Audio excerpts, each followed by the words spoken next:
장제원 전 국민의힘 의원이 어젯밤 숨진 채 발견됐습니다. 장 전 의원은 비서 성폭력 혐의로 최근까지 경찰 수사를 받고 있던 상황이었는데요.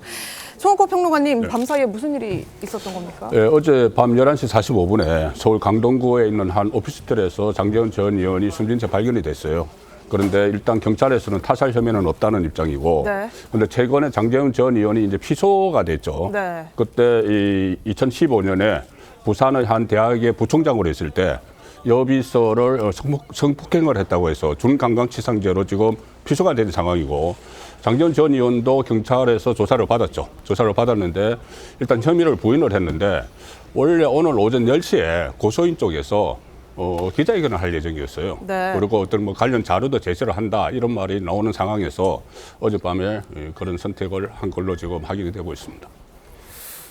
현장에서는 유서도 발견됐다고 하는데 그 정확한 내용은 아직까지는 전해지지 않고 있습니다.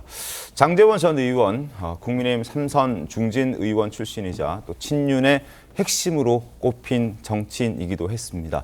지난 총선에서는 백의종군하겠다면서 불출마를 선언하고 물러나 있었는데요. 그때 모습 다시 한번 보겠습니다. 운명이라 생각합니다. 저는 22대 국회의원 총선에 출마하지 않겠습니다. 가슴이 많이 아픕니다. 오직 저를 믿고 한결같이 응원해 주신 사상구민께 죄송한 마음 때문입니다. 제가 가진 마지막을 내어놓습니다. 이제 떠납니다. 버려짐이 아니라 뿌려짐이라고 믿습니다. 윤기천 변호사님, 이게 지금 이런 상황 속에서 장제원 의원이 정치 일선에서 물러나 있었습니다. 그런데 지금 말씀 주셨듯이 다시 뉴스에 나왔던 것이 과거 성폭력 사건 때문이었고, 어제 한 보도에서는 영상이 공개되기도 했었어요.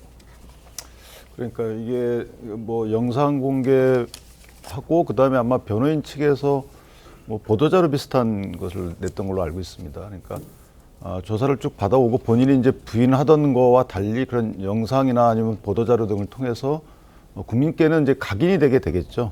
이게 장제원 의원의 부인에도 불구하고 범죄가 인정되는 것처럼 그런 식의 이제 인상이 심어지기 때문에 아마 그런 여러 가지를 고민을 했던 것으로 보이고, 어쨌든 뭐 자세한 내용은 모르겠습니다만 많이 안타깝고요. 네. 그리고 또 하나는 어쨌든 이렇게 되면 이제 사건은 사실 오히려 더 미궁으로 들어가게 됩니다. 공소권 없으면 처분이 되기 때문에 실제로 민사소송이 제기돼서 만약에 이제 유족을 상대로 한 민사소송이 될 수는 있습니다. 그러니까 민사소송 과정에서 진위가 가려지는 것 이외에는 형사 절차에서는 특히나 이제 형사 절차가 강제 수사 수단이 있기 때문에 실제 사실관계 파악에는 좀 더 유효한데, 이것은 이제 끝나기 때문에 오히려 더 미궁으로 들어가는 결과가 됐다, 이렇게 생각합니다. 네. 신영 의원님, 피해자가 사실 10년 동안 피해 사실을 드러내고 있지 않다가 이제 최근에 이 문제를 제기하면서 불거지기 시작했는데, 그 10년 동안 드러내지 않다가 최근에 드러낸 이유가 있습니까? 글쎄요. 명확하게 저희가 확인하기는 어렵긴 하겠지만 당시 사건 발생에는 20대 여성으로서 상당히 그 상황에 대해서 세상에 알리는 것이 두려웠을 것이다. 근데 현장에서의 증거 수집을 해놓은 것으로 보아서 지난 10년간 그런 부분들을 간직하고 있었다. 이런 거는 언젠가는 이것을 또 활용할 수도 있겠다라는 생각은 했었던 것 같습니다. 네. 그런 부분에 있어서 이번 사건이 상당히 상처로 모든 분들에게 남을 것 같은데요. 그럼에도 불구하고 이런 2차 피해나 2차 가해가 이루어지는 상황이 앞으로는 발생하지 않았으면 좋겠다는 바람을 가지고 이 사건 정말 마음 안타깝게 보고 있습니다. 네. 장제원 전 의원, 국회의원으로 의정활동했을 때 모습도 잠시 보여드리도록 하겠습니다. 후보자 블로그 이런 걸 지금 쓰신 적 있습니까?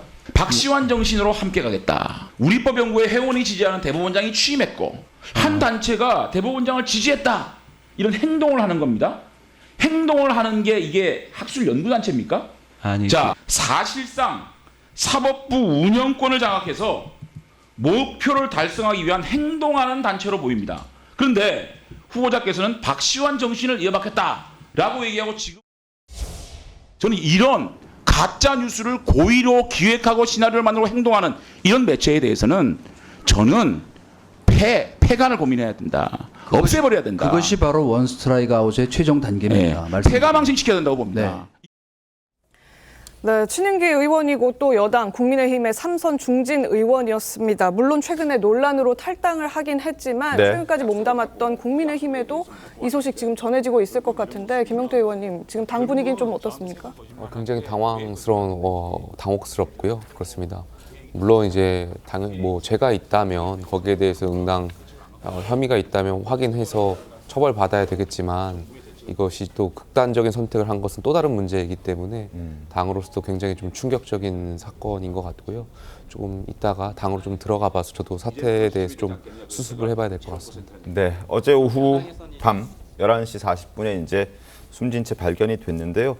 지금 장례 절차나 향후 일정들도 좀 궁금해지는 대목이 있습니다. 송건 본부장님, 이런 일정들은 나중에 향후에 어떻게 되는 겁니까? 일단 뭐 지금 김대식 의원이 그 지역구를 물려받은 의원이거든요. 네. 부산의 사상을. 그래서 김대식 의원이 좀 언론과 이야기를 하고 있는데 지금은 성모병원 장례식장에 있고 아마 고인 지역구가 부산 쪽이니까 그리고 부산에서 계속 활동을 했어요. 부산에서 아마 빈소가 차려질 예정인데 네. 장제원 전 의원은 뭐 저도 취재를 하면서 좀 자주 이렇게 접촉을 했지만 네네. 상당히 이렇게 정치적 문제를 해결하는 능력이 뛰어났어요. 그래서 가령 예를 들어서 윤석열 후보와 안철수 후보의 막판 후보 단일화 이런 것도 성사를 시켰고 그렇죠. 그리고 또 본인이 책임지는 모습도 많이 보였거든요. 저번에 이 총선 때 그때 뭐 영남 중진 퇴진론 또 친윤 퇴진론 나왔을 때 본인이 스스로 불출마 선언을 했지 않습니까? 그런데 이번에도 본인이 책임질 일이 있으면 책임을 지고 하는 그런 모습을 좀 보였으면 하는데 좀 안타깝습니다. 예, 알겠습니다. 지금 이 피해자 측에서는 아침 10시에 기자회견을 예정하고 있었는데 조금 전에 이제 취소하겠다 이런 내용도 전해졌습니다. 윤 변호사님, 이게 지금 피고 소인이 어쨌든 사망하게 된 상황인 거라서 이 사건이 그대로 그러면 종결되게 되는 건가요? 네, 형사 사건은 사실 이제 당사자, 피의자가 사망한 경우에는 공소권 없음 처분이 되거든요. 그래서 이거는 그렇게 종결이 되는 거고, 조금 전에 제가 말씀드렸지만 이제 피해자분이 이제 민사의 의지가 있다면, 그러니까 장제원 의원이 만약에 장제원 의원을 상대로 해서 민사소송을 제기할 수 없기 때문에 그 유족을 상대로 해서 손해배상 소송을 상속이 되기 때문에 가능한데 그렇게 할지는 뭐 변호인이 판단하겠죠. 그런데 어쨌든 법률상 그렇게 됩니다. 다만 법률상 손해배상 소송에서는 입증이 서로 간에 입증 공방이 있어야 되는데 형사 절차에서는 이제 수사기관이 강제적인 절차를 통해서 증거를 수집하는 절차가 있지만 민사에서는 그런 강제적 동원이 쉽지 않기 때문에 어떤 선택을 할지는 이제 피해자가 결정하겠죠.